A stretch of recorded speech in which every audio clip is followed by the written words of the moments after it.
Buenas noches, República Dominicana. Juan Taveras Hernández, Juan T.H. Georgie Rodríguez se complacen en invitarlos a que nos acompañen en una excelente conversación que vamos a sostener con una de las figuras del ámbito nacional con proyección internacional, con mayor nivel de conocimiento de la geopolítica internacional. Académico, profesor de profesores. Iván Gatón es nuestro invitado de hoy en Nosotros a las 8. Buenas noches. Muy buenas noches. Sumamente agradecido por la gentileza de la invitación y poder compartir con ustedes este parto geopolítico, porque esa perspectiva de la Primada de América, un cómic sí, que pusiste en circulación en Europa, ¿no? Sí, en Casa de Américas, gracias a la gentileza de nuestra embajada en Madrid, el embajador Juan Bolívar Díaz. Tuvimos en el Salón Simón Bolívar gente en los pasillos, gracias a Dios, una gran cantidad de españoles y buen público también de parte de la comunidad dominicana, porque esto pone en primer lugar lo que es cómo la modernidad se inicia desde nuestra isla y muy específicamente lo que hoy es el territorio de República Dominicana. Y es una forma de que nosotros podamos darle a las futuras generaciones que les gustan los cómics, y creo que casi todos nosotros, de una manera u otra, en nuestra juventud, leímos nosotros le llamábamos Paquitos. Y esto... Librería Mengual en el Conde era famosa en eso. Y a los muchachos ahora, que después de Google, Yahoo, lo que más ven en internet son animes, al ver este material donde todos esos elementos de primacías en términos históricos se inician aquí, que incluso le incluimos un examen de selección múltiple al trabajo, al final, creemos que puede ayudar mucho para que ellos tengan una mejor comprensión de dónde proceden. Eso les da identidad. Cuando yo era estudiante, el profesor Narciso González, Nancy Sass, tenía un folletito de historia que le servía para impartir docencia. Estoy hablando de un colegio que se llamaba José Martí, en Villajuana, y era el instrumento que él utilizaba para impartir la docencia. Y viendo este cómic, se me ocurre que bien podría utilizarse en las escuelas públicas como parte de la materia. Creo que se prestaría bastante. Explícame un poquito, ¿cómo se te ocurrió y por qué este tipo de material que es más didáctico que cualquier otra cosa, por lo que estoy viendo? Yo estoy estudiando a Immanuel Wallerstein, es uno de los grandes geopolíticos del mundo. Entonces ahí digo, pero él habla de que Occidente comienza a hegemonizar a partir de que los europeos llegan a América. Pero todo eso se inició, fue aquí, en la Española. Pero el tema está en que siempre que voy al interior del país, casi he recorrido todo el país, desde Dajabón, pasando por Duvergé, llegando a Higüey, pasando por el Ceibo, la forma en la cual yo le presento a los jóvenes el material no es como lo hago en el Ministerio de Defensa, o como lo hago en la Cancillería, o como lo hago en España, sino que siempre busco imágenes y la forma en que hablo con ellos es la más propedéutica posible. Si ustedes van, por ejemplo, a la librería, se van a encontrar que muchos trabajos enjundiosos, hasta el Quijote, los están haciendo en versión anime. Pasé versión Paquito y dije, no, pero déjame hacer algo para que cuando pueda ir a ver a esos niños, yo les presente esto y poder hacer un puente. Y de ahí fue que ocurrió la idea. Se me ocurrió la idea y ha sido un éxito. Incluso algo que está haciendo la Embajada Dominicana en Madrid, que es justo que se reconozca, hay jóvenes que están en conflicto, así se le llama, y tienen un programa para que esos jóvenes tengan capacitación. Y cuando hicimos la presentación con ellos, con la presencia del embajador Juan Bolívar Díaz, los muchachos empezaron a hacer preguntas. Que este tipo de material para una generación... Despertó el interés de los jóvenes. Es una generación que no va a tomar guerra y paz. Por eso estoy diciendo que el Ministerio de Educación bien podría utilizar un material como este para sus enseñanzas. Mire, aquí en este trabajo... No te trae la idea. Sí, a mí el interés nuestro primordialmente es que en geopolítica hay 4 bases que sustentan a un imperio. Siempre lo digo. Una es militar, la otra es económica, la otra es tecnológica, pero hay una que es la cultural. Y dice Kissinger en su trabajo sobre China, que algo que ha demostrado China es que llegan y los invaden y duran hasta 300 años, pero ellos no pierden su identidad, no pierden su autoestima.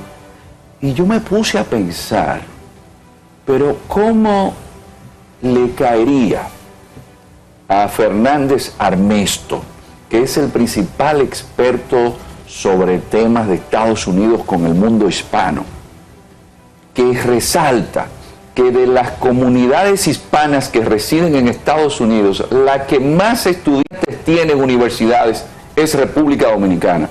Que le digan, Fernández Armesto, ¿usted sabía que el alcalde mayor de La Vega, Lucas Vázquez de Ayllón, en 1526, funda, saliendo desde la villa de Puerto Plata, San Miguel de Guadalupe, cuando los padres peregrinos llegaron en 1620? Pero, ¿cómo sonaría en los oídos de los dominicanos que residen en Estados Unidos y en Puerto Rico que le digan que Juan Ponce de León, quien casa con una indígena, se muda en San Rafael del Yuma, funda lo que es Albaleón de Higüey, luego Nicolás de Obando le da la encomienda de Borinquen, funda Puerto Rico y es el que descubre la Florida? ¿No da eso cierto sentido de orgullo? Pero si nosotros, que tenemos con México, uno de nuestros principales inversores extranjeros, una relación histórica muy sólida, ¿por qué no decirle a los mexicanos que la casa que esté en la calle Las Damas con Conde es la de su conquistador, Hernán Cortés? Pero incluso un presidente de México tenía origen dominicano. Emilio Portes Gil. Claro. Yo he ido rescatando a un punto tal que me quejo porque usted conoce una calle aquí en República Dominicana que se llame Delfín Madrigal. No la conoce, pero vaya al DF, en México, al Distrito Federal, y la avenida que cruza frente a la Universidad Nacional Autónoma de México se llama Delfín Madrigal. ¿Y quién era Delfín Madrigal? Un legislador dominicano, que es quien solicita al Congreso Dominicano que a Benito Juárez se le llame el Benemérito de las Américas. Pero eso lo saben en México y aquí no lo reconocemos. Aquí no tiene una avenida. Y don Emilio Portes Gil, que por eso este trabajo, porque pensamos seguir rescatando esos elementos que nos dan identidad, porque necesitamos tener ese resguardo cultural. Don Emilio Portes Gil fue secretario de Relaciones Exteriores de México, fue embajador de México, fue presidente del Congreso de México y también fue presidente del país. Pero ¿cuántos dominicanos saben eso?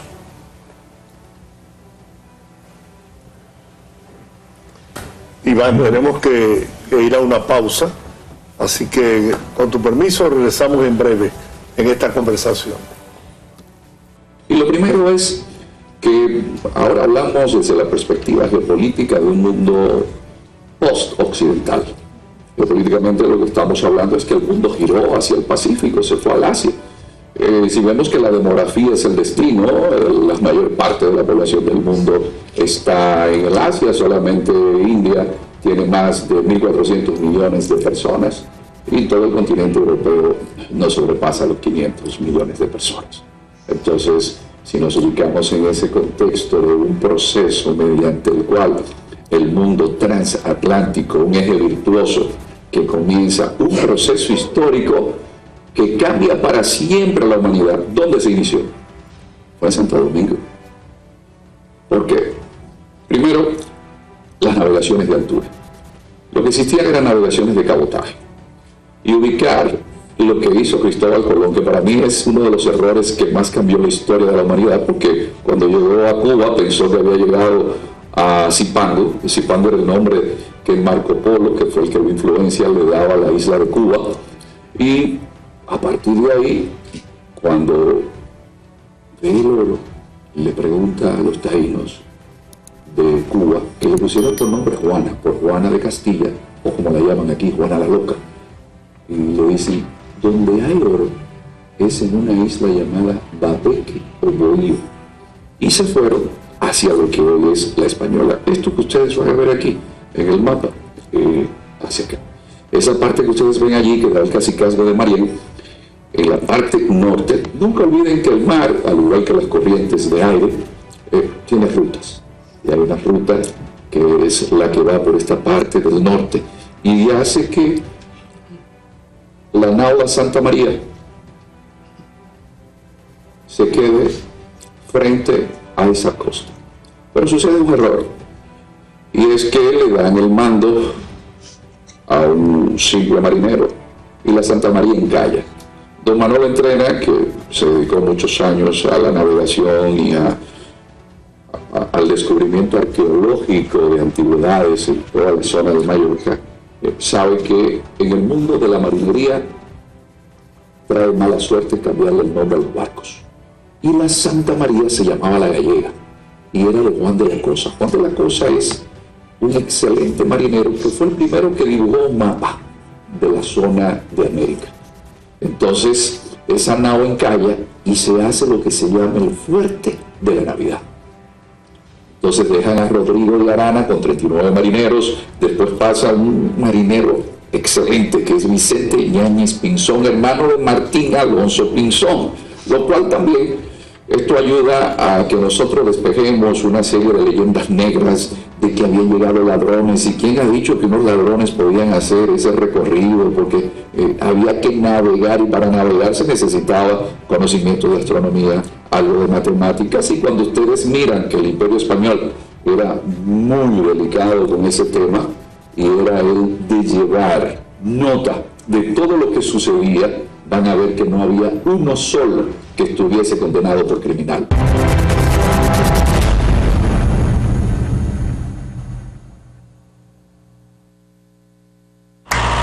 Héctor, con el apoyo de Banreservas, duplicó su producción de arroz este año. Chicho, Salvador y Ulloa están felices con los pagos extra. Más producción significa más cuidados, de los que ofrece el negocio de fertilizantes de Gustavo. En la planta de procesado, contrataron a Melba como segunda supervisora y a Apolinar en contabilidad. El arroz de Héctor se coloca en el súper gracias a las manos diestras de Tito, que ya recibió su primer aumento de sueldo. Ese mismo arroz que ahora llega seguro a millones de mesas. Tito, Apolinar, Melba, Gustavo, Chicho y muchos más no se quejan de que Héctor se beneficiara del programa de pignoración de arroz de Banreservas. Detrás de uno que avanza, hay muchos más echando hacia adelante. Banreservas, el banco de todos los dominicanos.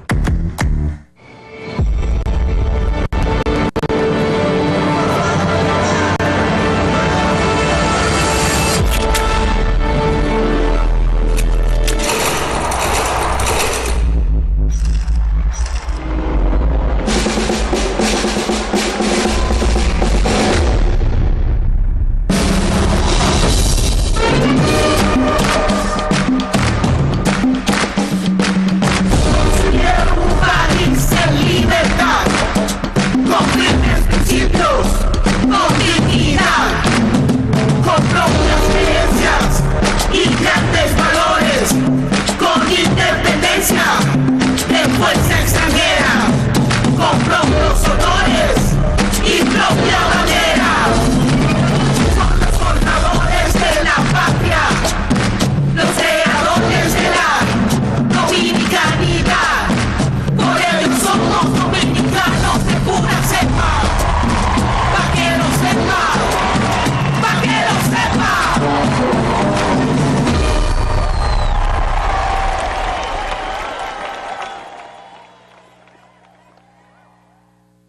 Adquirir el paso rápido en cualquier estación de peaje y oficina principal del Fideicomiso RD Vial es rápido, fácil y simple. El kit viene con una recarga y un manual instructivo de cómo instalar el dispositivo.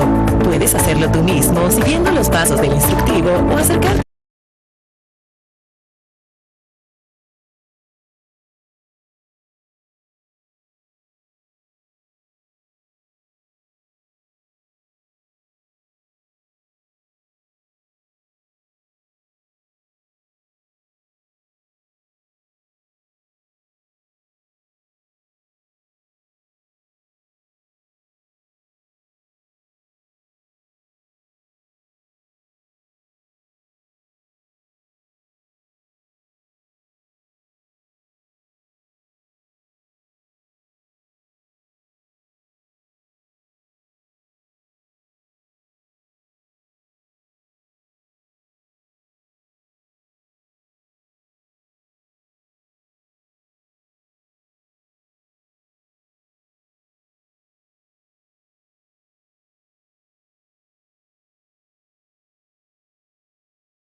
Marco Polo refería en su libro de las maravillas, que es el que lo motiva a él, ¿a qué suena Cibao? A Zipango. ¿Y qué era Zipango? Japón, Zipango y Catay. Entonces, por eso es que ustedes van a ver que la primera fortaleza que se construye en la isla es la fortaleza de Santo Tomás de Jánico, no la fortaleza Osama, sino Santo Tomás de Jánico, porque en Jánico había mucho oro. Por eso ustedes van a ver que en el segundo viaje, cuando Colón llega en el 1493, que por la destrucción del Fuerte de la Navidad, en el cual dejó a Diego de Arana con 39 marineros porque naufragó la Santa María, de la Isabela, que es la primera vez que vienen europeos a quedarse a vivir a América, hace el viaje, ¿a dónde? Hace el viaje hacia el Cibao y se va a la zona de Jánico. Y cuando regresa, cuando cruza la septentrional... Quiqueyano, entonces, se oye bien el lindo, ¿verdad? Lo de dominicano viene por los dominicos. Dominicos, sí, dominican. Pues sí, eso lo puedo entender. Pero lo de Quisqueyanos valientes enfermos, ¿verdad? Que no existió nunca entonces. Explícame lo del cómic. ¿Cuándo se pondrá a circular? ¿Por qué en España, etcétera? Se puso a circular en España porque, bueno, teníamos la oportunidad allí de poder dar a resaltar en España cómo todo ese proceso histórico que cambió el mundo para siempre se inició aquí. Todas las instituciones españolas, todos los grandes conquistadores españoles. Yo siempre hago referencia a Vicente Blasco Ibáñez porque tiene un libro que se titula El Caballero de la Virgen, que es un libro que aquí no se conoce, que el primer capítulo está dedicada a Flor de Oro, que es lo que significa Anacaona en el idioma taíno.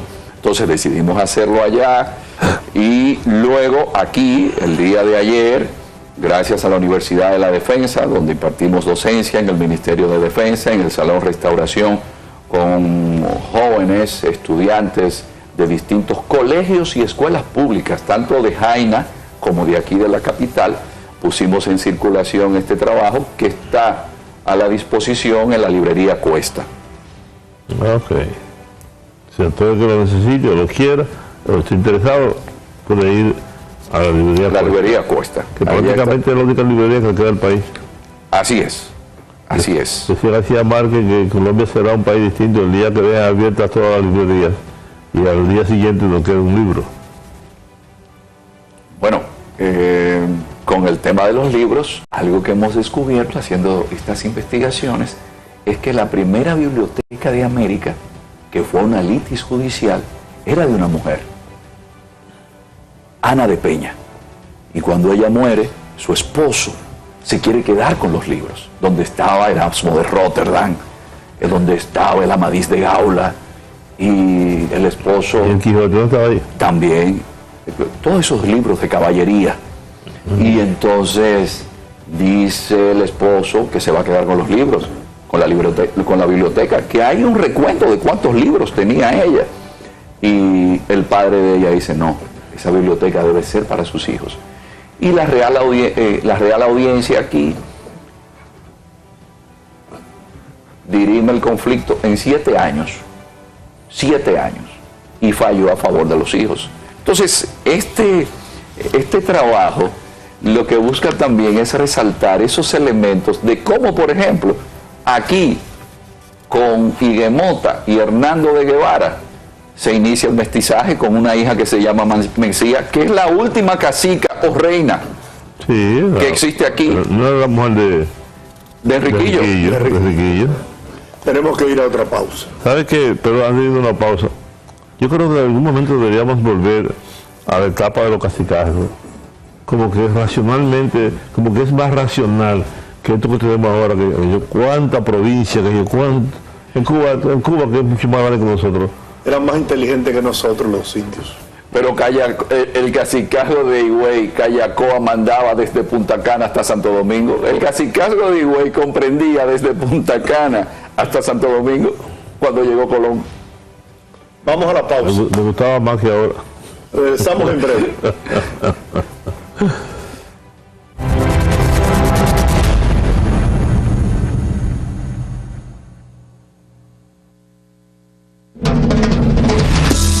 Hoy, aunque Julia está allá en los países, está cerquita de su papá aquí en Moca, enviándole los chinitos de la compra del mes por la nueva app Remesas Reservas. Al igual que Nicole, que va corriendo a montarse en la estación de Gran Vía en Madrid y puede enviarle todo el cariño a su mamá por la nueva app Remesas Reservas. Y como Fernando, que le envía a su hermano los chilitos para completar el mes, para que ambos sigan cuidando a sus padres en el campo. Cariño en mano con la nueva app Remesas Reservas. Una manera fácil, rápida y segura de recibir y enviar dinero a tu gente.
Iván Gatón, el pasado miércoles 1 de mayo, Día Internacional del Trabajo, se conmemora el 6º aniversario del inicio de las relaciones con la República Popular China.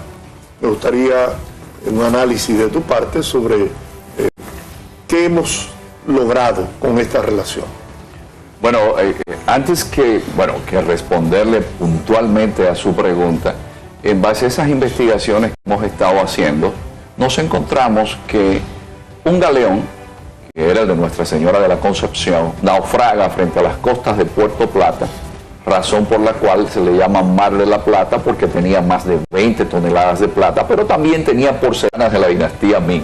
Es decir, que aunque se hayan celebrado 6 años del establecimiento formal de las relaciones con la República Popular China, desde el siglo XVI, con el galeón de Manila, que era el que transportaba la plata que utilizaba la dinastía Ming para que le pagaran impuestos, nosotros teníamos esa vinculación, porque este era el centro, este era el epicentro, y es algo que tenemos que rescatar. Bueno, ¿cómo no tener relaciones con China, siendo una de las principales economías y que ahora muestra unos números positivos de crecimiento económico?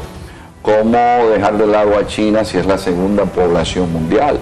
El gobierno dominicano o la República Dominicana no puede bajo ninguna circunstancia pasar por alto que estamos ante no solamente una de las civilizaciones matriciales de la humanidad, es decir, que los chinos ininterrumpidamente tienen más de 5.000 años y que en la actualidad es uno de los países que más incide económica y políticamente en el planeta. Sí, ha sido positivo, siempre tomando en consideración algo que nadie puede pasar por alto. Usted siempre está bajo la esfera del imperio que le quede más cerca. Eso se le llama esfera imperial. Nosotros estamos en el Mare Nostrum de Estados Unidos, lo que era para los romanos el Mediterráneo, eso es para Estados Unidos el Caribe.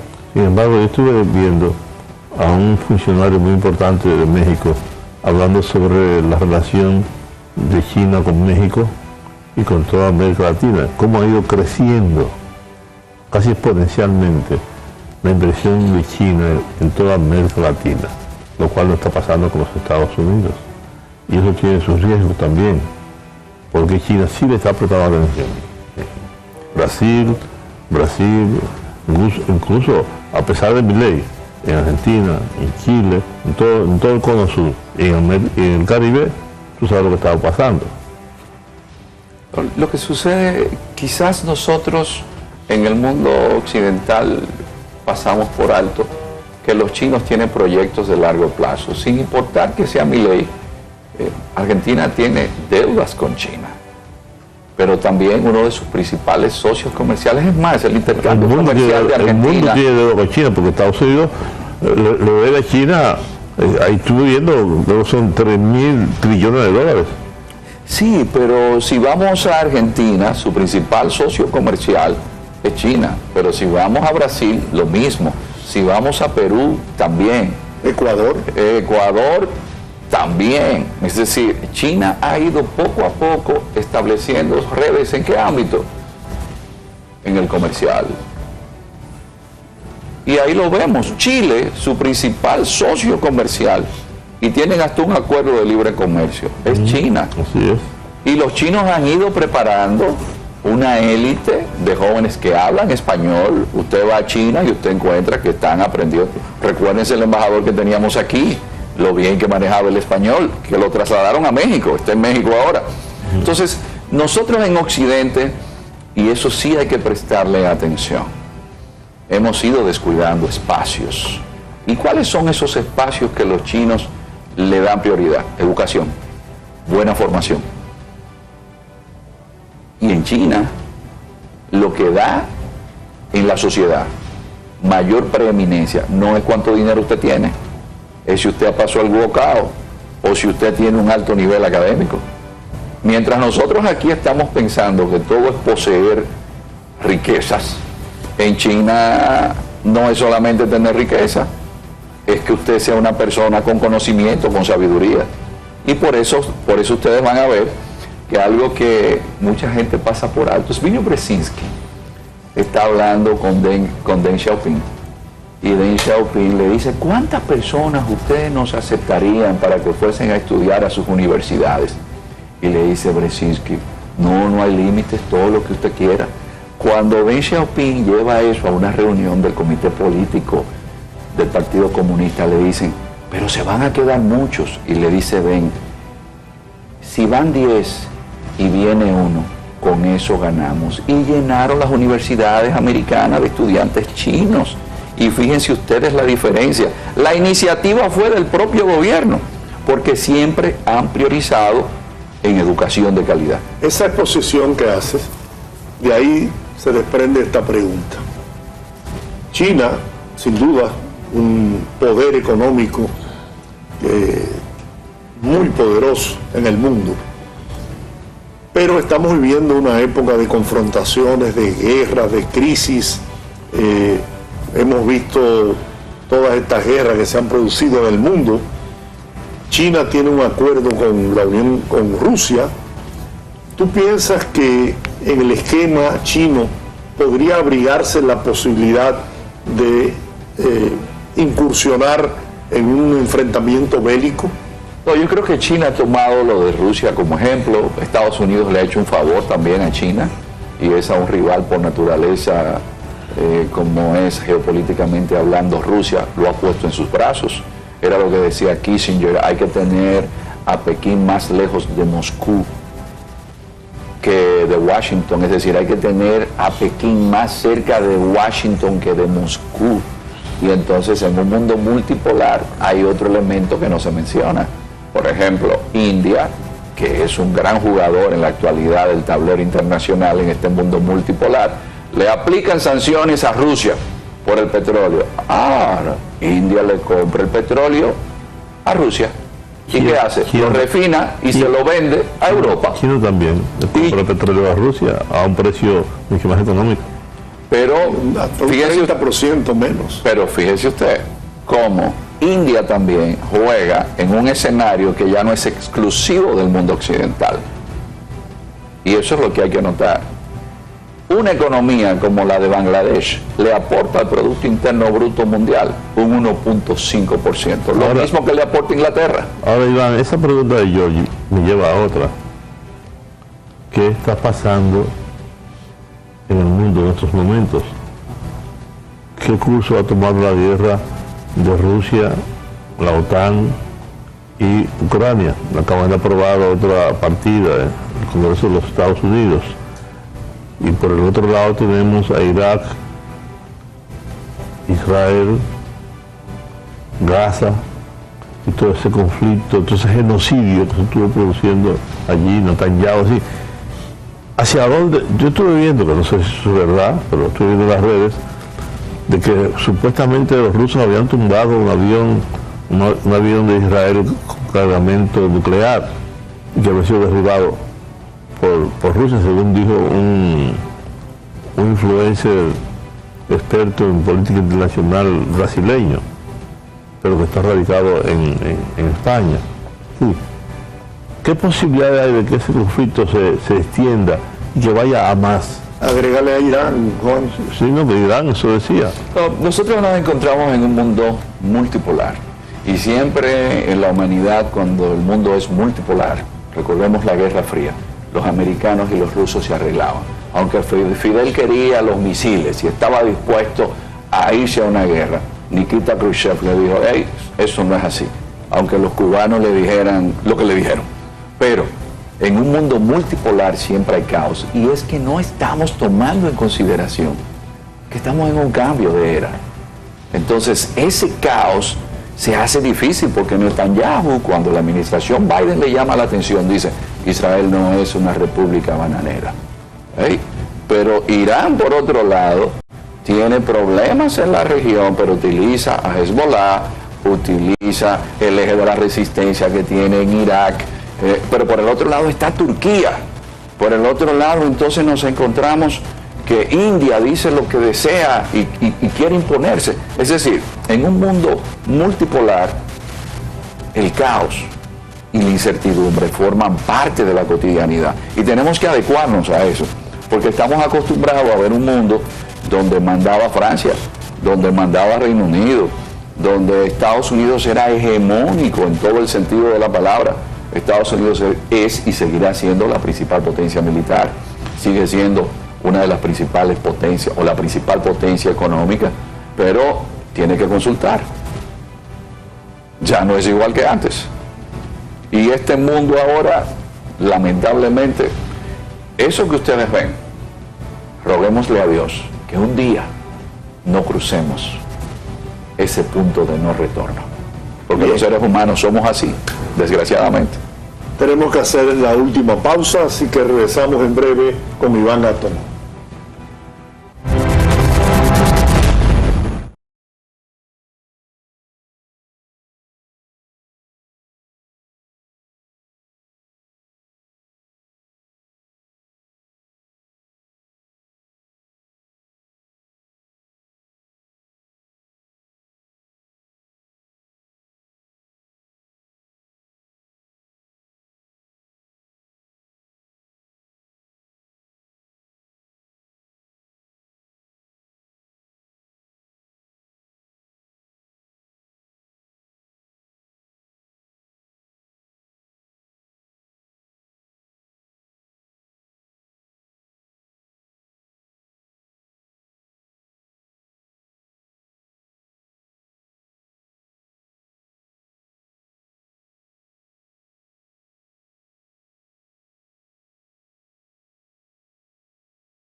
Querido amigo, la posibilidad de una tercera guerra mundial. Se ha estado diciendo que ya la guerra mundial comenzó, ¿no? Y que no nos damos cuenta que el problema entre Israel, la Franja de Gaza, Irak, Siria, y por ahí sigo todo, Rusia, y aunque China y la India no están en estos momentos interesados en un conflicto a gran escala, pero los chinos insisten en que Taiwán le pertenece. Y ahí estuve viendo que China está cada vez más cerca de una intervención en Taiwán. Estados Unidos dice que no lo va a permitir. Que si eso ocurriese, entonces China entraría en guerra también. Existe entonces la posibilidad de que ese conflicto se extienda y que la humanidad pague la consecuencia, porque al fin y al cabo es una guerra, como dijo Putin no hace mucho, en la que nadie ganaría. Pero estamos, como decía el Papa Francisco, en una tercera guerra mundial a retazos. Como tenemos armamentos nucleares, yo no puedo enfrentarme directamente a ti. Pero Ucrania es una demostración de que no es el enfrentamiento de Ucrania contra Rusia. ¿Quién apoya a Ucrania? Claro. Por un lado tenemos que Hamas está solo. Todo grupo bélico necesita financiamiento económico.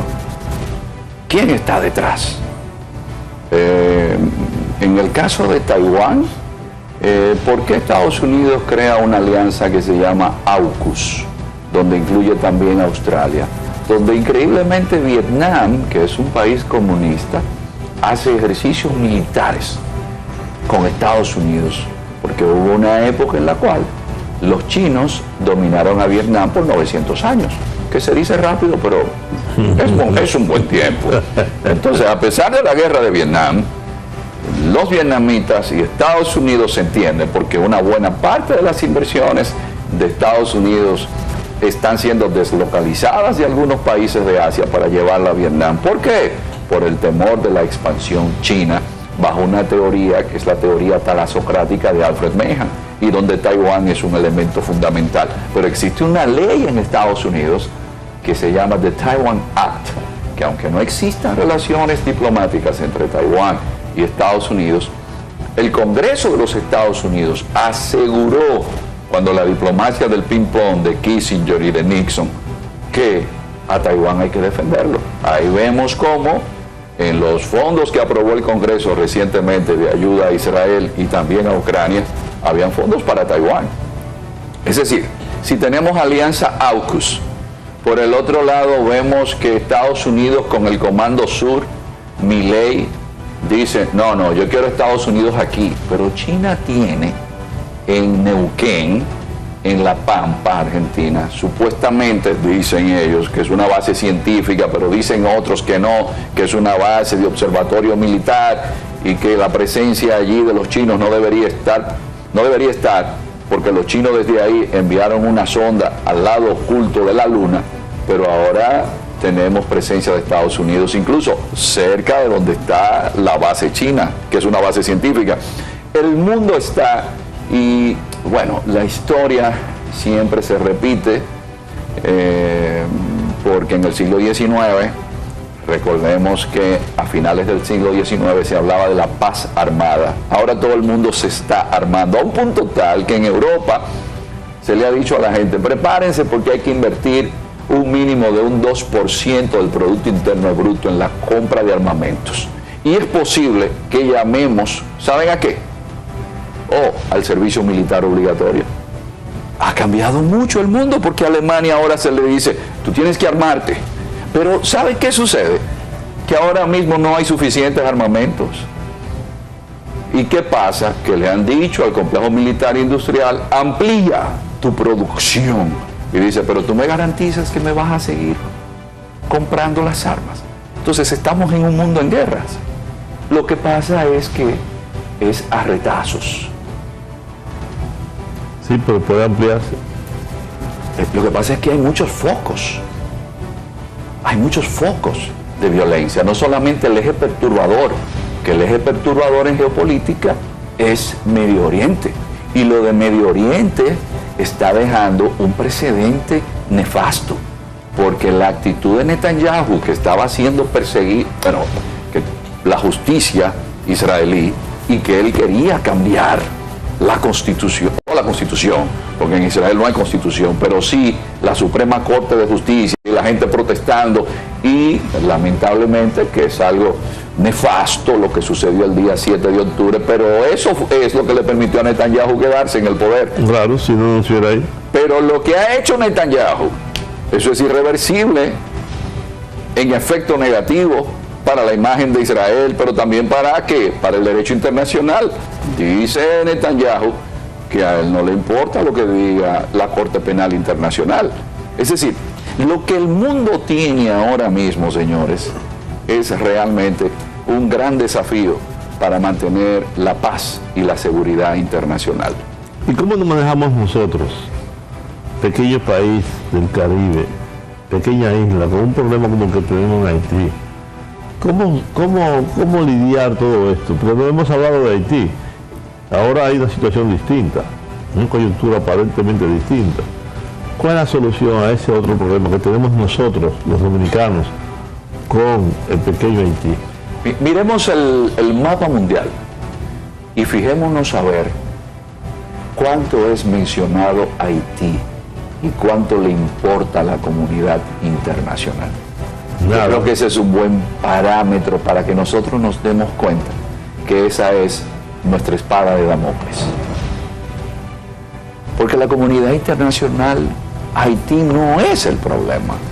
Hay otras prioridades en la comunidad internacional. Haití es el problema de la República Dominicana. Haití es el problema de la República Dominicana y nosotros tenemos que salir con una tabla de surfing a ese océano geopolítico donde nos está esperando un huracán que viene empujado por los vientos alisios. Sí, pues si nosotros hacemos el caso de Israel con los palestinos, lo que está haciendo Israel en la franja de Gaza, que está aniquilando a todo un pueblo, más de 2 millones de personas, entonces, si hiciéramos eso, si intervenimos a Haití, si empecemos a colonizar el territorio haitiano, lo que pasaría para nosotros, entonces, esa comunidad internacional, que no le importa a Haití, entonces sí caería sobre nosotros. Por eso es que es importante, y se lo digo ya como una persona que ha venido reflexionando estos temas desde hace muchos años, que el tema haitiano no se ha visto desde la perspectiva de un gobierno, ni solamente de los políticos. El tema haitiano es un problema de Estado.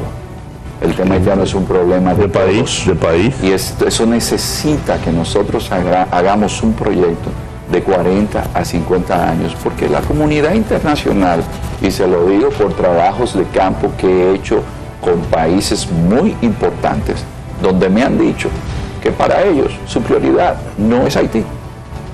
Mientras tanto, Haití, la válvula de escape que tienen los haitianos es aquí. Así es. Y no podemos hacer revolución en caliente como sí hacen otros países. Iván. O deportación en caliente. Sí. Qué pena, se nos quedan muchos temas que tratar contigo, pero ya tendremos oportunidad de conversar en otra ocasión. Muchas gracias, como siempre. Señores, muchas gracias. Hemos tenido a Iván Gatón en Nosotros a las 8. Hasta una próxima entrega.